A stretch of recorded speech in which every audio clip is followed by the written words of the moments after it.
pessoal, bem-vindos a mais uma videoaula de Física aqui no SPE com você. Bem-vindos à 13ª semana de atividades para a segunda série aí do ensino médio.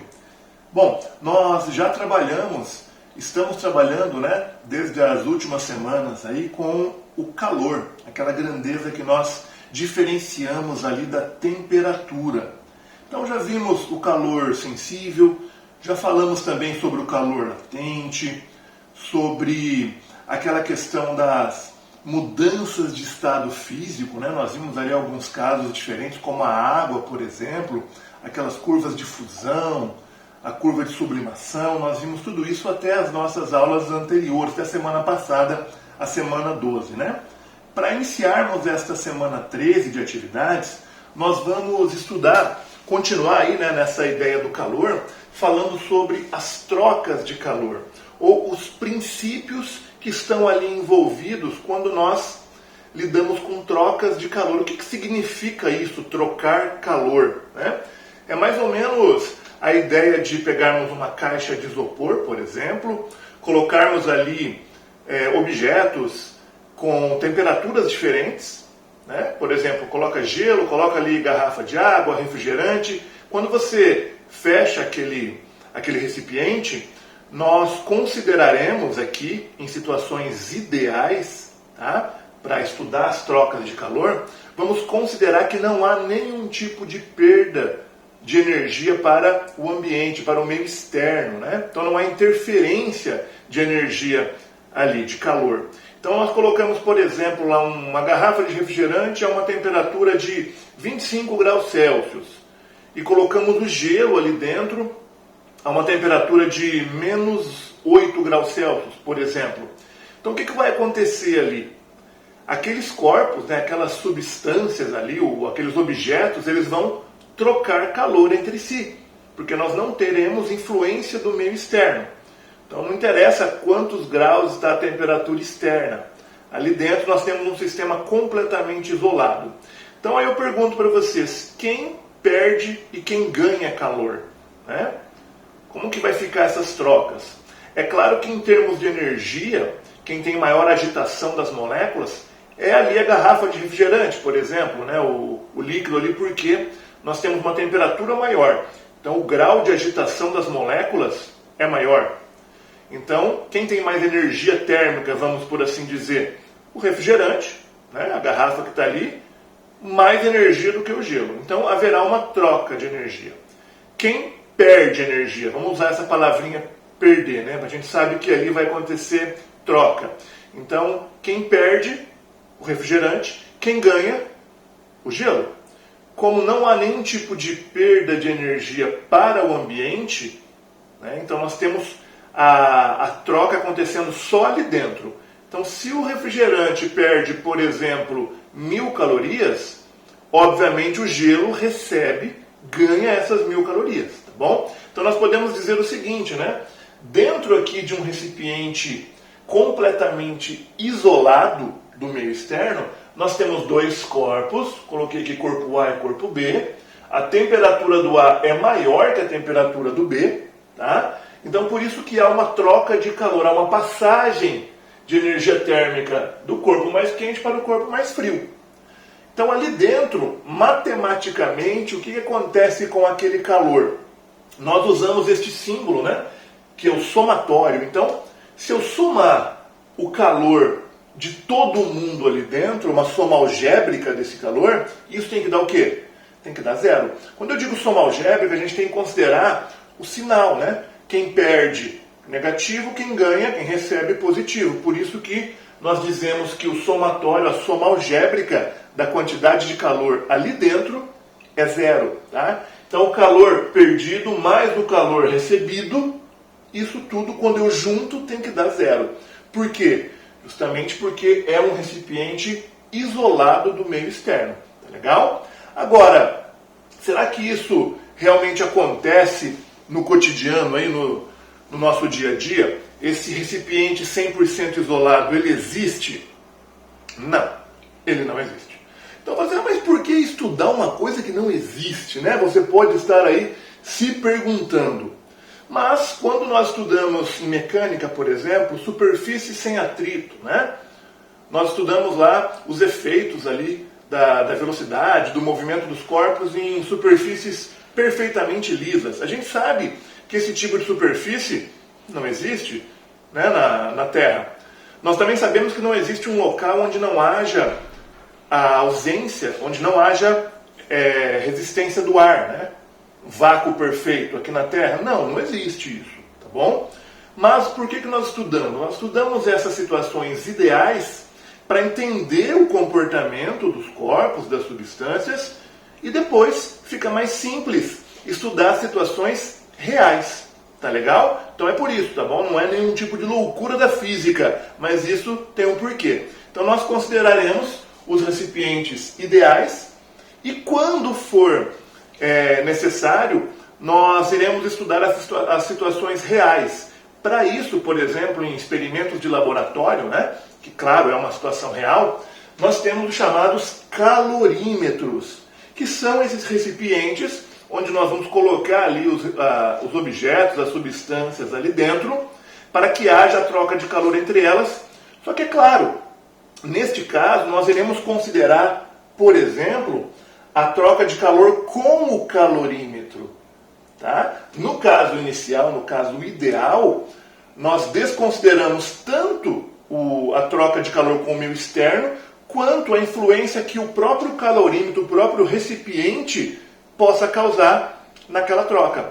Agora aqui não, nós vamos considerar o calorímetro, tá? este local de trocas de calor, mas com influência naquelas substâncias que ali estarão trocando o calor, tá bom? E para isso, basta a gente conhecer a capacidade térmica do calorímetro. Então, por exemplo, você tem lá um calorímetro, um recipiente, onde você vai colocar os objetos para trocar calor ali dentro, e esse calorímetro tem, um exemplo aí, uma capacidade térmica de 10 calorias por grau Celsius.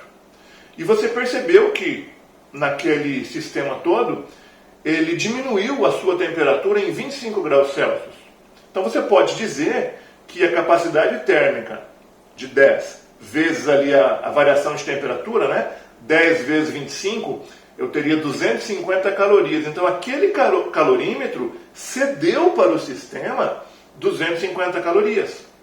Então ele também vai entrar no cálculo quando fizermos ali o somatório da quantidade de calor, porque aquele calorímetro estaria perdendo calor para os outros corpos que estão ali dentro. Tá? Então por isso que nós temos esta formulinha aqui, essa expressão matemática. A quantidade de calor é igual à capacidade térmica do calorímetro vezes a variação de temperatura. É por esse motivo, tá? Você tem uma imagem aí na sua tela aparecendo de um calorímetro que é muito utilizado em laboratórios, que é o calorímetro de mistura. Você tem inclusive ali uma fonte de calor, uma fonte térmica. Então você coloca água, por exemplo, ele aquece, quando chega na temperatura, né, e você já colocou ali os outros objetos, para iniciar a troca de calor, chegou na temperatura que você quer, você desliga essa fonte térmica para que não haja influência, obviamente, naquela troca de calor. Tá? Então existem vários tipos de calorímetro, mas um muito utilizado em laboratórios é esse que está aí na sua tela. Legal, pessoal? É bem tranquilo essa aula, é bem sossegado pensarmos nessas situações. Né? É algo que nós temos noção no nosso cotidiano, né? Essas trocas de calor, esse tipo de situação. Agora, é interessante a gente resolver alguns exercícios para que vocês percebam como que isso vai ser cobrado de vocês. De que maneira nós colocamos o cálculo nessa nossa explicação aqui, nesse nosso conceito de trocas de calor. Não é nada muito complicado, tá bom? Eu vou resolver com vocês algumas questões. Vou resolver 3 questões aí do seu livro. Nós estaremos aí na página 53 do seu livro didático. Eu vou resolver a questão número 1, a número 2 e a número 5, tá bom? E depois, é claro, eu vou deixar para vocês aquela lista de atividades para a semana. Tá legal? Vamos lá? Vamos resolver as questões? Beleza, galera. Então, vamos resolver juntos aqui aquelas questões. Vamos iniciar pela questão número 1, aí da página 53 do livro de vocês. Diz assim, ó. Duas porções de água são misturadas dentro de um calorímetro ideal. O que significa esse calorímetro ideal? Não há nenhum tipo de troca, obviamente, com o meio externo, e não há influência do calorímetro na mistura ali na troca de calor, tá bom? A porção 1 tem 60 gramas e está a uma temperatura de 20 graus Celsius. A porção 2, de 40 gramas, está a uma temperatura de 80 graus Celsius. Determine a temperatura final da água e justifique por que não é igual à média aritmética das duas temperaturas. Tá, nós temos água e água. Mesma substância, né? Talvez alguns possam pensar assim, puxa, mas se eu tenho uma porção de água a 20 graus e a outra porção a 80, quando elas entrarem em contato, começarem a trocar calor, elas não vão chegar exatamente na metade da temperatura, né? Na média aritmética, no caso 20 mais 80 dividido por 2, 50 graus Celsius. O que vocês acham? Aqui o exercício já falou para nós que não, isso não é igual à média aritmética. Mas qual seria a justificativa para isso, né? A gente vai determinar daqui a pouquinho a temperatura final de equilíbrio das massas de água ali, né? Mas veja bem, não será a média aritmética simplesmente porque nós temos quantidades diferentes de água. Então até daria para fazer esse cálculo aqui usando média, só que a média ponderada, levando em conta a massa de cada porção de água, tá legal? Mas vamos fazer o cálculo usando as trocas de calor, tá bom? Então nós temos duas porções de água, uma de 60 gramas, a outra de 40, uma está a 20 e a outra está a 80 graus. Como que eu começo esse tipo de atividade de exercício? Eu começo sempre assim, ó. O somatório da quantidade de calor tem que ser igual a zero. Quem que eu tenho ali? Eu vou chamar de calor 1 mais calor 2, tá bom? Que são as duas massas de água que nós temos. Legal, quem seria o calor 1? Bom, eu tenho duas formas de trabalhar com quantidade de calor. Ou calor sensível, que é o Q igual a mc delta T, lembram? Ou calor latente. O calor latente é quando há mudança de estado, que não é o caso aqui. A água não vai mudar de estado físico. Então nós vamos utilizar mc delta T para a amostra 1 mais mc delta T para a amostra 2. Tudo isso tem que dar quanto? Tem que dar zero. Qual é a massa 1 de água, porção 1? Eu tenho 60 gramas. Qual é o calor sensível, o calor específico sensível da água? Nós sabemos que é 1 caloria por grama grau Celsius. O que ele está procurando? Ele está pedindo para nós a temperatura final. O que é um ΔT? Um ΔT nada mais é do que a temperatura final menos a temperatura inicial. E qual é a temperatura inicial da primeira porção de água? 20 graus Celsius. Legal. Mais massa da segunda porção de água, 40 gramas. Calor específico da água, 1. Variação de temperatura. Temperatura final menos a inicial. Qual é a temperatura inicial da segunda porção de água? 80 graus. Então, se nós olharmos agora com aquele olhar matemático da coisa, nós temos uma equação, né, tem uma igualdade aqui, onde eu tenho uma única incógnita, que é a temperatura final. Então, agora é perfeitamente possível resolver, não é verdade? Então vamos lá. 60 vezes 1 vezes TF. Isso aqui vai dar 60 TF. Tranquilo? Menos 60 vezes 20 dá 1.200. É isso? 6 vezes 2 é 12. 0 aqui, 2 zeros, né? Mais 40 vezes 1 vezes TF dá 40 TF. Menos 40 vezes 80, vamos lá, 4 vezes 8, 32, com 2 zeros, 3.200, tudo isso igual a zero. Então o que eu vou fazer agora? 60 TF mais 40 TF, eu tenho 100 TF, igual 1.200 negativo com 3.200 negativo dá 4.400 negativo. Só que eu jogo para o lado de lá da igualdade, vai ficar 4.400 positivo. Aí ficou fácil, né? É só dividir isso aí por 100. Simplifica 2 zeros. Qual é então a temperatura final de equilíbrio térmico? 44 graus Celsius. Então aquelas massas de água, né, quando elas se misturam ali, vão trocar calor e vão chegar após um determinado tempo, né? Eles precisam de um tempo para entrar em equilíbrio térmico. É igual colocar o termômetro aí embaixo do braço. Não é 10 segundos depois que você vai retirar, né? Ele precisa de um tempo para que haja o equilíbrio térmico. Aí sim nós teremos a temperatura final dessas duas porções de água a 44 graus Celsius. Beleza, gente? Vamos agora para a questão número 2. Então, questão número 2 diz assim para nós. Uma massa de 70 gramas de água em ebulição é despejada em uma panela de 150 gramas de alumínio. A temperatura inicial, ambiente, 20 graus Celsius.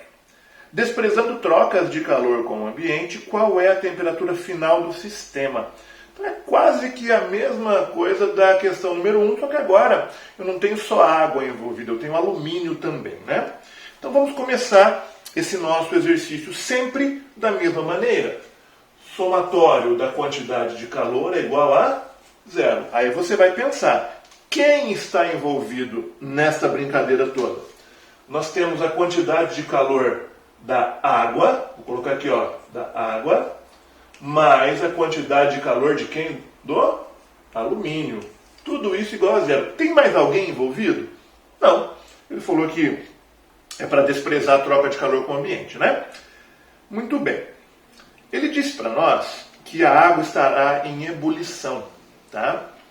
Então ela vai estar a 100 graus Celsius. Quando despeja ali, né, na panela de alumínio, essa água vai ceder calor ou vai receber calor do alumínio? O alumínio está a temperatura menor, então a água vai ceder. Eu estou fazendo esse parênteses aqui pelo seguinte, você pode pensar, poxa, a água está a 100, mais um pouquinho ela começa a mudar de estado físico. Verdade, só que ela não vai ganhar calor, ela vai perder. Então a gente não precisa se preocupar com isso, tá bom? O que vai acontecer aqui é que a água, que está a 100 graus, vai diminuir a sua temperatura e a panela, obviamente, vai aumentar. Então vamos lá. MC ΔT para a água, mais MC ΔT para o alumínio, igual a 0. Massa de água, ele nos deu 70. Calor específico da água, 1. ΔT, TF menos. Qual que é a temperatura inicial da água? Estava em ebulição, 100 graus. Mais massa de alumínio, 150 gramas. É a nossa panela, né? Calor específico do alumínio. Bom, ele não deu aqui, né? Mas nós temos aquela tabela presente aí na página 42 do seu livro, que te dá o calor específico de várias substâncias, tá bom? Fiquem tranquilos que não precisa ficar decorando isso. Quando você não tem onde recorrer, vamos dizer assim, o exercício vai sempre te dar esses valores.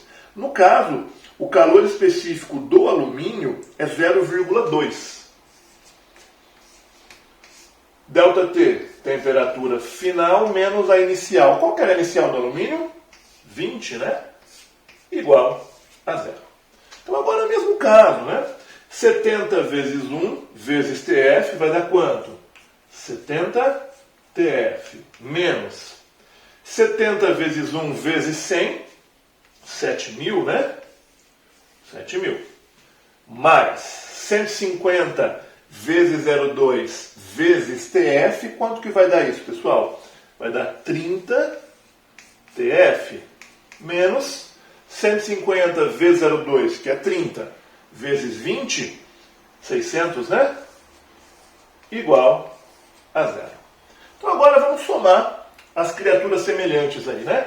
70 TF com 30 TF, 100 TF, igual 7.000 com 600, dá 7.600 negativo, joga para o outro lado, 7,600 positivo. Não se acostume não, porque não é sempre que a sua divisão vai ficar tão bonitinha desse jeito, tá? De novo, 7,600 dividido por 100, vai simplificar os zeros. Temperatura final de 76 graus Celsius. Então, aquela panela, juntamente com a água, estarão aí a uma temperatura final de 76 graus Celsius. Beleza? Tranquilo esse também? Nós vamos agora para o exercício 5. Vamos lá. Então, beleza. Atividade 5. Um estudante da segunda série do ensino médio, você, encontrou uma amostra de um material desconhecido enquanto vagava pelo sítio do avô. Para descobrir qual era o material, realizou um experimento de determinação de calor específico. Esse cara, hein? Aqueceu 50 gramas de água dentro de um calorímetro de capacidade térmica igual a 10 calorias por grau Celsius, até que o sistema atingisse a temperatura de ebulição da água, a uma pressão de 1 atm. Tá bom. Então, aqueceu ali até 100 graus, né? Em seguida, o estudante colocou sua amostra de 50 gramas do material, ele tropeçou em alguma coisa lá, 50 gramas. Esse estudante, ele tinha, talvez no bolso, uma balança de precisão, né? Olha que beleza. Então, ali o material de 50 gramas, a uma temperatura inicial de 10 graus Celsius, e ele verificou que o sistema atingiu o equilíbrio térmico a 91,8 graus Celsius. Admitindo que não houve calor perdido para o ambiente, responda as questões a seguir. Qual é o calor específico da amostra encontrada pelo estudante? Entenderam o que aconteceu aqui? Ele encontrou lá alguma coisa, tá? De 50 gramas, temperatura inicial era de 10 graus, temperatura ambiente, né? Aí ele falou, bom, o que será que é isso? Então o que ele resolveu fazer? Ele tinha lá um calorímetro, ele pegou esse calorímetro, colocou água, né? 50 gramas de água dentro desse calorímetro, mesma massa do treco que ele achou aqui, da amostra que ele achou, aqueceu, aí o calorímetro também trocou calor com aquela amostra, a água e o calorímetro trocaram calor, depois de um tempo, depois do equilíbrio térmico, ele verificou que a temperatura do sistema, então todo mundo ali estava a 91,8 graus Celsius. Então, qual que é a ideia aqui? É tentar determinar o calor específico dessa substância, porque através do calor específico é possível, né, determinar qual é a substância. Tem uma tabela para isso, né? Nós temos aquela tabelinha lá da página 42 que comentei com vocês. Então a ideia dele, bem interessante, bem legal, para determinar que substância é aquela, né? Recorrer aí a experimentos da física para fazer isso. Como que nós resolveremos, então, esse tipo de questão, pessoal? Então, quem que nós temos ali envolvido na brincadeira? Tem a amostra que ele encontrou, tem a água e tem o calorímetro, né? Então a gente não pode esquecer disso, tá bom? Vamos então começar a resolver, né? Como que nós começamos sempre? Somatório da quantidade de calor é igual a zero. Então tá. Quem que eu tenho envolvido? Eu tenho a quantidade de calor da água mais a quantidade de calor de quem? Do calorímetro, que ele vai trocar calor ali, mais a quantidade de calor da amostra. Vou colocar aqui, ó, amostra. Tudo isso tem que dar zero. Quem é a quantidade de calor da água? MC delta T. Mais do calorímetro. Também ele falou que vai mudar de estado físico. Alguém mudou de estado físico aqui? Não. MC delta T. Mais a amostra MC delta T. Massa de água, 50 gramas que ele falou. Calor específico da água, 1. Variação de temperatura. A temperatura final que eles atingiram ali o equilíbrio foi 91,8 graus. Qual que é a temperatura inicial que a água estava, né? Que ele aqueceu a água, estava 100, né? Mais massa do calorímetro. Ele não deu a massa do calorímetro, só que ele deu a capacidade térmica do calorímetro. Lembram? O que é a capacidade térmica? É M vezes C. Então, no lugar daquele M vezes C, eu já coloco a capacidade térmica do calorímetro, que é 10. Olha que legal. Variação de temperatura final 91,8 menos o calorímetro também estava a 100 graus, né? Que a água foi aquecida ali. Mas, agora a minha amostra. Massa da amostra, 50 gramas. Calor específico da amostra, não sei.